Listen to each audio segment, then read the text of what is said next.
Everyone, कैसे हैं आप सभी। आई होप आप सभी बहुत ही अच्छे होंगे, मज़े में होंगे, स्वस्थ होंगे। आज है देव उठान एकादशी। देव उठान एकादशी का फास्ट रखा हुआ है घर में 3-4 लोगों ने। हमारे बच्चे तो भैया खाते पीते हैं, थोड़ा बड़े हो जाएं उसके बाद ये भी रखेंगे। लेकिन आज होता क्या है कि देव उठते हैं। आषाढ़ मास की जो एकादशी होती है उसमें देव सोते हैं, और शुक्ल पक्ष की एकादशी जो कार्तिक मास की होती है, यानी अब से जो है सिर्फ 5 दिन बच गए हैं कार्तिक महीने के। मेरे ख्याल से बुधवार तक ही है कार्तिक महीना, तो तब जाके देव जागते हैं। देव जागते हैं से मतलब है श्री हरि विष्णु भगवान अपनी निद्रा से उठ जाते हैं।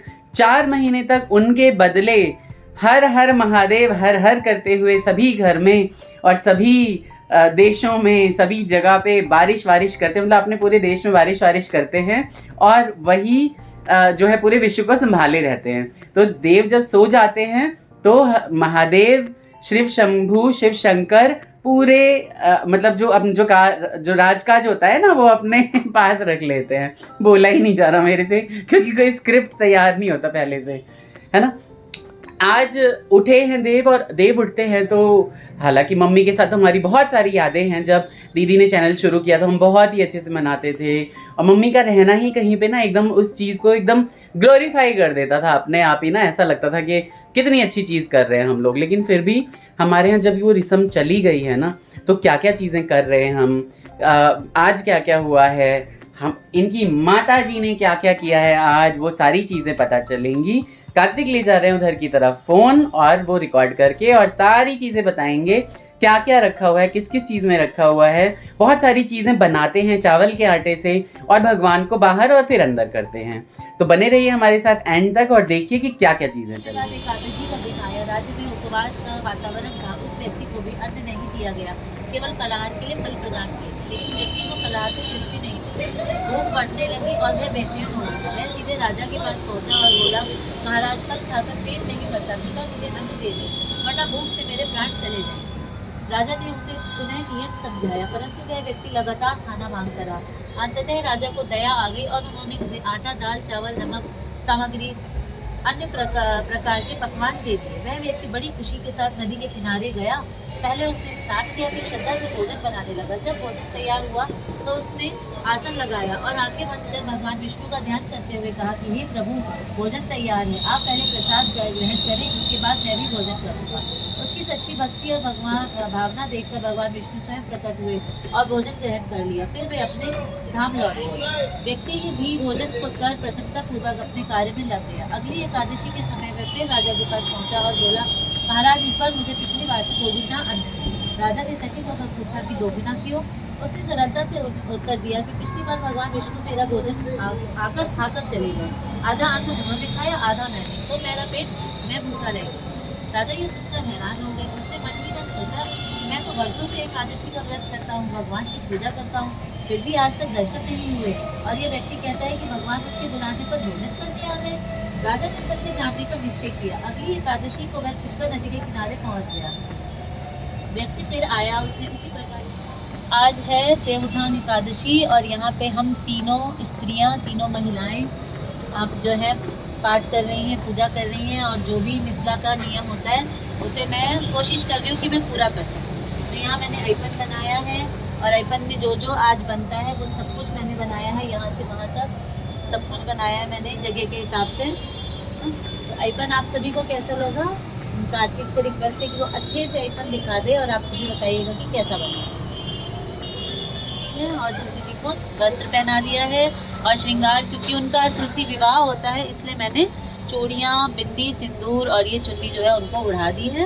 और जैसे कि माँ करवाती थी, सब कुछ बनवाती थी, कोठरी यहाँ पे अन्न रख देते हैं ताकि भगवान विष्णु जो है हमें आशीर्वाद दे और अन्न धन से हमारा घर जो है हमेशा भरा भूरा रहे।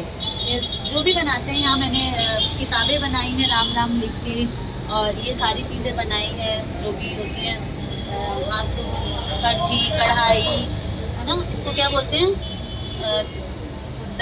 हाँ, खुरपी, इस टाइप से। और ये तो जो है इसका मुझे पूरा पूर्ण ज्ञान नहीं है, इसे क्या बोलते हैं, लेकिन वो उसके हाथ में वो झाड़ू होता है वहाँ पे, तो वो मम्मी बनवाती थी अलग से।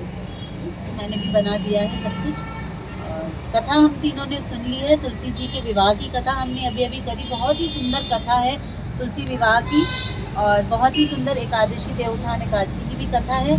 आज के दिन जो है भगवान को बुलाया जाता है, उठाया जाता है, बुलाया जाता है। तो हम भी वही कर रहे हैं, आवाहन कर रहे हैं विष्णु भगवान का, सभी भगवान का।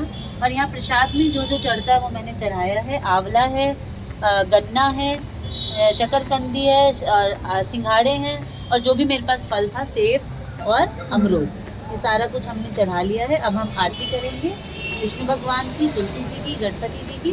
तो आप सभी आरती का आनंद लें। कामना को पूरा करो जाओ बिहारी, जय गणेश जय गणेश जय गणेश देवा, माता जपो पार्वती पिता राज की जय विघ्नोदय करे, ओम जय जगदीश हरे, जो ध्यावे फल पावे, दुख बिन से मन का, सभी दुख बिन से मन का, सुख संपत्ति घर आवे, कष्ट विघ्न करता, मैं मूर्ख फल दानी, कृपा करो भरता, ओम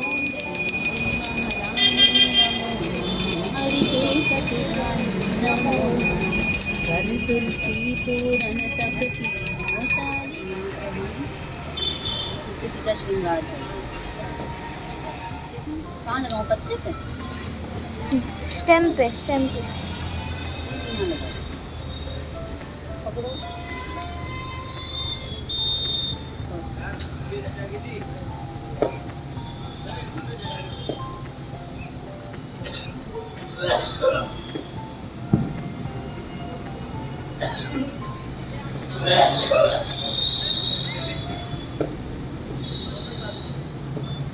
इसी तरह ये दोनों भी कर लेंगे।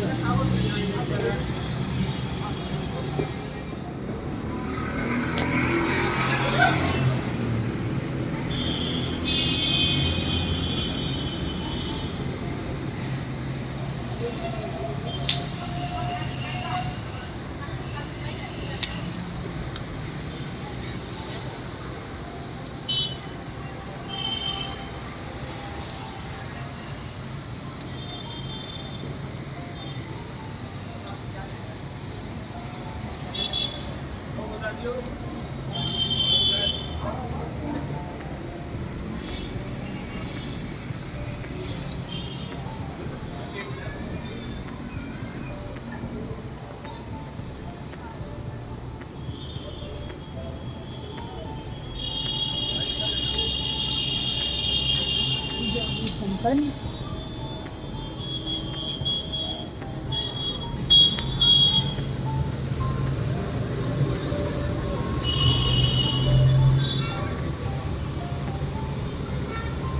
कार्तिक ने शायद रिकॉर्ड किया होगा हर चीज़। बहुत ही सुंदर से सारा का सारा प्रसाद वगैरह रखा हुआ है। जो आंवला और गन्नी वगैरह और मौसमी फल जो है वो मेन होते हैं, और इसके अलावा ये सारी चीज़ें बनाई हैं। कोठी भरली धान भगवान करे सब भरा रहे। भगवान को अब हम अंदर ले जाते हैं। इस तरीके से पूजा संपन्न होती है। बहुत ही ज़्यादा सुंदर बनाया हुआ है। पूजा होने के बाद मतलब आरती वारती गाली थी सभी ने, छोटी बहू थी यहाँ पे, तो फिर मैं आ गया हूँ जीतू के साथ प्रणाम करने के लिए। इस दिन श्री हरि नारायण को भजते रहते हैं, उनको गाते रहते हैं और अपने अलग अलग तरह के भजन एंजॉय करते हैं। मैं तो सुबह से बहुत सारे भजन एंजॉय कर रहा हूँ। हम आ गए हैं अंदर, बाहर से अंदर, और यहाँ पे इन दोनों बहनों का प्यार चल रहा है। हाँ, स्माइल कर दो, स्माइल कर दो, स्माइल कर दो। तो चाय पानी हुआ तेरा या नहीं हुआ ये बता। हाँ, दोनों हो गया ना। गुड। देव उठान एकादशी का ये छोटा सा व्लॉग कैसा लगा ज़रूर बताइएगा। आप लोगों ने कैसे मनाई देव उठान एकादशी ये भी कमेंट करके बताइएगा। Take care, bye bye, Radhe Radhe.